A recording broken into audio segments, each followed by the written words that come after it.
Dito sa laro namin na to, lahat kami ng mga kabatch ko ay naghulog ng tagpa $5 sa timba. Kaya naman ang premyo ay umabot din ng tumataginting na $50. Na kumbaga sa pera natin ay malaki-laki rin dahil 2,000 din. Dito naman sa amin sa Regina, Saskatchewan, Canada, kung ang trabaho mo ay minimum payment lang na may $15 per hour, 3 oras mahigit din namin itong pagtatrabaho ng $50. Kaya naman ang bawat isa ay nagseryoso sa laro na ito.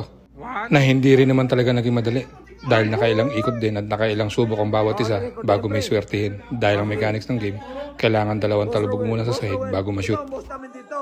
Boss Roel, lasing ka na ba? Ito dapat ginamit mo eh. Gago! Okay lang, naging masaya rin naman ang pag-celebrate namin ng aming ika-11 taon dito sa Canada. 20 nga pala kami dumating yan noong April 23, 2013. At alam nyo ba, lahat kaming 20 ay magkakasama sa isang bahay.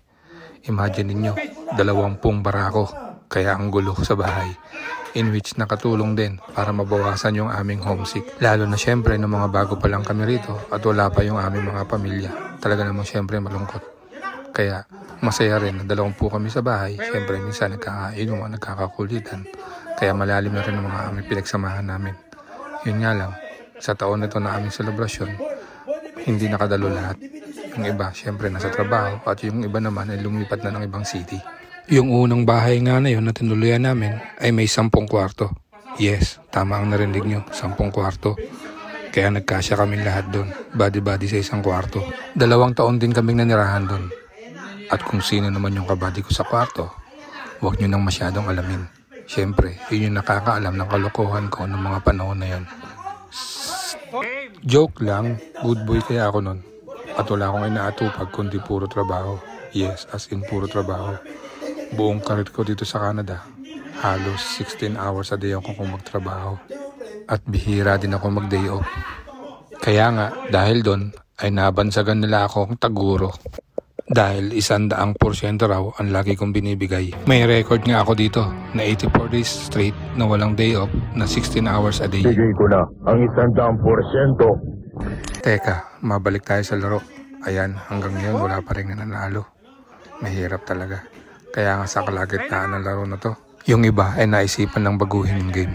Pero sa huli, nagkasundo rin naman ang lahat na ituloy pa rin ito. At huwag kayong maiinip, syempre may mananalo naman dyan.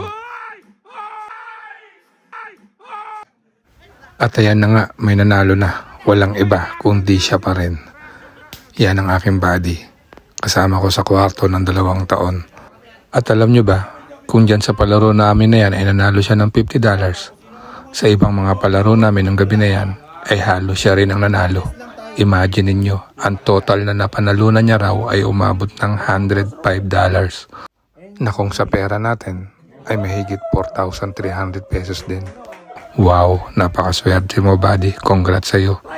Hanggang sa muli, maraming salamat po sa inyong lahat, sa inyong panonood. God bless po sa inyong lahat.